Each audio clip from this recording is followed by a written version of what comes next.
So we are exploring where specialisations intersect, and we're specifically looking at humanities and social sciences and maths as, I guess, the custodians of the curricular content, where we tend to think about teaching students about finance. So what is the problem that Jill and I have been interested in and working to better understand over the past 18 months or so? Well, in Australia and in other parts of the world, there's a persistent question mark over whether schooling is achieving its purpose in preparing financially capable school leavers. We know in Australia that less than half of 15-year-olds who complete the OECD PISA report learning about finance at school at all. They mostly report that they're learning about such things within their families and communities, and also via media and social media. So there's a variability to the quality of their access to financial information and education. Now, at school, financial education typically rests with teachers who are assigned to teach either humanities and social sciences or mathematics. Now, the humanities and social sciences area, as Susan has already explained, is complex because there's 4 parts to that learning area: history, geography, civics and citizenship, and economics and business. And so what you see is within, humanities teachers can report feeling very uncomfortable about the commerce-related disciplines like economics and business. And of course, if we look at who is teaching at years 7 to 10, we know that there is a significant out-of-field trend in geography and history classes, and also in mathematics. And this is part of, like, we're in the perfect storm here, if you like, because financial education is typically viewed and enacted as a niche curriculum, right? So it's right up there so money is right up there with sex and religion for the things that teachers don't feel particularly comfortable talking with kids about, and likely to look for some kind of outside solution, right? So for a very long time, bank-branded programs have been prevalent in schools. They have now been banned in some states and territories, but filling the gap is a growing number of new commercial entrants and outsourced solutions. And these vary in their quality as well. But what they share in common is this value proposition that the best way to support teachers who are time poor and lack knowledge and confidence is to do it for them, basically. So to wheel in some kind of often it's a guest speaker, maybe downloadables, and it assumes a homogeneity of the Australian school experience, which we know is actually a very naive and problematic view, not to mention how it fails to pay respect to the professional expertise of teachers. So what this means is that what students tend to be offered is quite out of touch with their family and cultural and community backgrounds, and also out of touch with what is an increasingly complex and digitised world. So as part of this work, Jill and I had the opportunity to imagineer a different possibility. And one of the first steps that we took was to think about what might a financially capable young person value, know, and do about money within their families cultures and communities. And so I'll just give you a moment to read and reflect on this statement.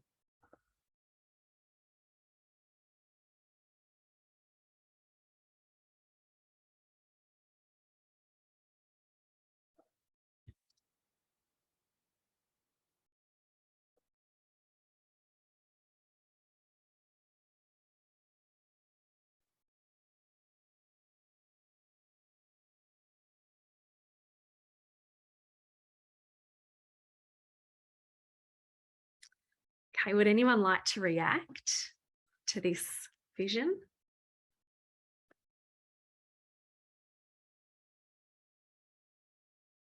It's very modest, isn't it?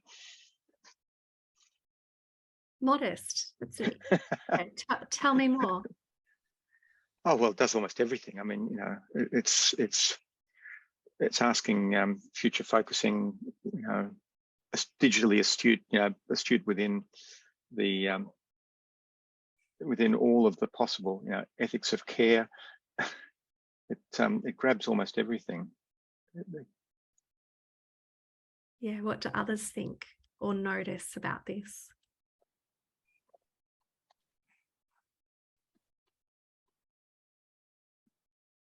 I think it is interesting the way it's got a lot of practices and values embedded in it, not simply knowledges. Yeah, thanks, Russell. And that's it was very much based on a practice view of, social practice view of what it means to be financially capable, and also trying to tap into the general capabilities, which I'll talk about in a moment. Because when you think about it this way, it's quite obvious that the task of preparing a financially capable school leaver doesn't necessarily rest easily with any one discipline, but in fact requires work taking place at the intersection of disciplines. And that tends to be where the general capabilities reside. And I'll talk about that in a moment. So let me tell you a little bit about the project. The project was called Economics plus Maths equals Financial Capability, and it was funded by the Extra Foundation and supported by teachers' associations. So importantly, we worked with mathematics teacher associations as well as commerce teacher associations. We applied educational design research or design-based research methodology to design a course for secondary school teachers working in the compulsory years, so that's years 7 to 10 in Australia. The course was very much focused on finance-related curriculum, content, concepts, and contexts. And in terms of the data that we were able to collect over the period, we interviewed 15 education professionals. So they are people working to influence financial education in schools by roles within curriculum authorities. Perhaps they're working for organisations that develop resources, or they might be working for teacher associations. 24 of the teachers who completed our course completed a survey at the end, and 15 of those also agreed to participate in a 30-minute interview. And we also had 124 students contribute survey data. So just for those who are not familiar with the Australian context and the Australian curriculum, mathematics is a disciplinary learning area. And we also have numeracy as one of the 7 general capabilities. So the distinction is that someone with knowledge and confidence, we might hope to teach mathematics, is assigned to teach that learning area, but numeracy is positioned as the responsibility of all teachers. So to take the mathematics and use it in contexts that makes sense within those other disciplinary learning areas where students are studying.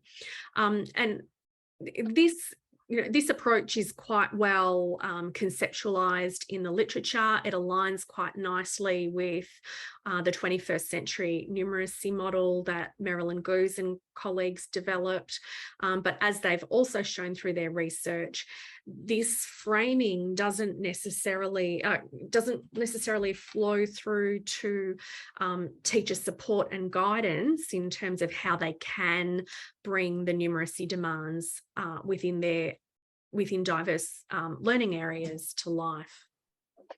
So we drew on Schulman's domains of teacher professional knowledge, and we were particularly interested in the teacher's intellectual biography. So what it is that they bring to financial education, and also the different knowledge domains. So their knowledge of curriculum, their knowledge of content and concepts, understanding that economic and mathematical content and concepts intersect, and also their knowledge of new and novel financial contexts. So I just want to provide you with a fairly simple and traditional depiction of what happens. So, and I'm oversimplifying here, right, just to kind of convey the point. But mathematics teachers at Year 10 would likely be working, or they will be working with the Year 10 achievement standard. And at the same time, students might be heading off to their humanities class. They might have chosen an economics and business elective of some sort. And if the students are lucky, they'll encounter some teaching about simple and compound interest in mathematics.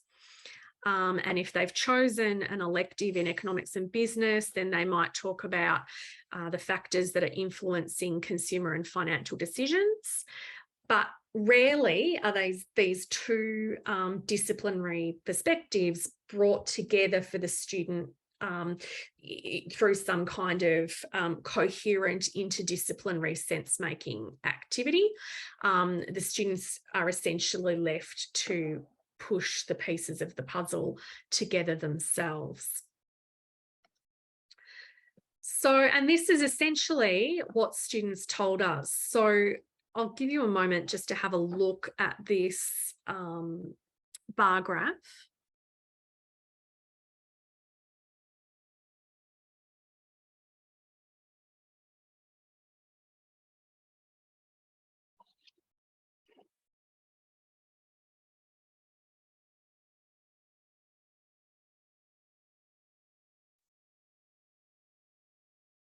So what stands out for you?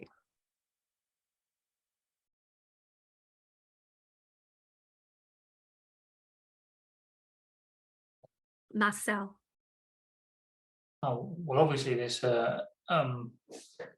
awareness that financial education is important. They know they want it, they need it, but when it comes to the interconnectedness of those subjects in school, they think they've identified a certain room for improvement. Yeah. Yeah, and this, you know, we've got a lot more data that we don't have time to kind of delve into too much today, but, you know, we found ourselves in our conversations with students kind of apologising for this situation where they were describing to us a particular type of learning in mathematics that they felt was not really connected with their real world. So the sorts of financial activities that they were engaging in outside school that they wanted to learn more about, and also just the disconnection between humanities and mathematics. Okay, so what did we do? With our vision, and Jill and I are both learning task designers, so we set about to design tasks that would encourage a more holistic and modern approach. And through the course, we offered these tasks to the teachers to experience. And, you know, that involved us modelling a team teaching approach, and it involved them doing the task and experiencing the intentional pedagogies that we had selected.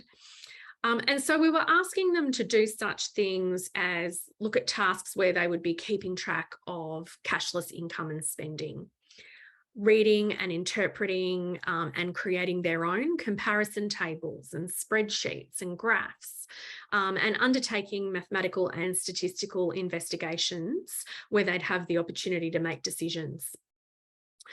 We also wanted teachers to learn about new and novel financial contexts, and here are some examples of things that we presented. So we had a task that was exploring how young people are learning about money via their Xbox and PlayStation game experiences, and we also had tasks about buy now, pay later and payday loan apps. Now, it's fair to say that Jill and I were climbing a very steep learning curve ourselves as we were getting to know and understand these financial contexts that teenagers are certainly more familiar with than what we are. So the secondary teachers that we worked with, we had 47 secondary teachers across 35 schools over 2 iterations of the course. And you'll notice that just over half identified as humanities teachers. That included teachers of commerce, which means that they likely had a specialisation in a senior secondary commerce curriculum like accounting, business management, economics, or legal studies. Less were doing mathematics, and one thing that we came to understand was, this was essentially a market offering. While we were funded by the grant organisation, we had to market and recruit without the support of, for the most part, without support of systems. And so what that meant was that we attracted only teachers who already identified as financial educators and saw a need to be doing this work in their classrooms. Jill. Oh, thanks, Carly. Yeah, so here's some of the data from the teachers, and you can see here, I'm not a maths person, and this was obviously somewhat challenging in the professional learning. Obviously, we looked at tasks from both a mathematical perspective and an economic perspective, and it was from my position as a maths educator, it was quite interesting to see how disconcerting that was for people who were economics and commerce teachers and teaching finance. So this is, yeah, I'm not a maths person. And the next one talks about, thanks, Kelly, who's is a commerce and an out of field maths teacher. Rice, lentils, and beans. Oh, wow. Oh, thanks, John. Is that for everyone? Or?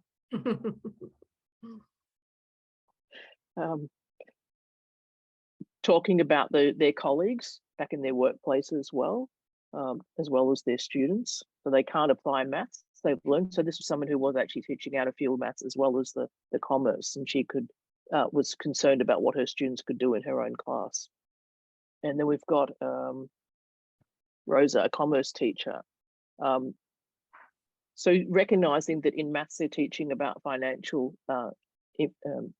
maths, but then it's not much interaction between the commerce teachers and the maths teachers in this school. And again, you notice the comment from the mathematics, can't speak about the mathematics, doesn't know their curriculum well, even though we're looking for the intersections between them. And we've got Penelope. So this one is, so instead of being concerned about what's going on in the school or the teachers and the lack of collaboration, this one is more positive from reflecting on the course, that it actually looked at it from what she describes as the numeracy angle. But there was so much cross-curricular. So this participant really got excited about what you could do if you had a better focus on both aspects. So there was hope, unlike some of those other comments above, which are a bit matching the student data we saw before, a bit disconcerting. So one of our questions is really about thinking about, do knowledge networks hold the key? And you can see here this commerce teacher she certainly didn't have a positive view about what was happening in her school. So she told the maths teachers what was going on, and it was about financial capability and bringing economics and maths together. And the maths teachers laughed. Pretty depressing, really. They couldn't get the maths teachers to do it. Claudette, who's science and out-of-field maths teacher, different, very different situation. If only we could make more like this. So here we've got, not only have they got shared conversations in the staff room, frequently talking about what they're doing, are happy to work with each other, but from participation in the course is actually to think maybe we should step this up and move beyond just discussion to actually really collaborating and improving what we're doing in the classroom. So I just want to finish by highlighting that I said before, system and school level support is really crucial. And we did have a group of 4 teachers who were encouraged to enrol in the course by the ACT Education Directorate. And there were 2 humanities teachers and 2 mathematics teachers from the one school. And I'll give you a moment just to take a look at this model of success, what they were able to do with the support that they were given. So I think this is a really neat case study, and you know, we can see in the presentations today, but also some of the others tomorrow, that you know, it's more than money and time release. There's conditions that are that create or that foster learning, and certainly this one, you know, is really encouraging meaningful innovation and supportive collegial activity at the school level. But it does also show that there's unified action here across the different levels of the education system.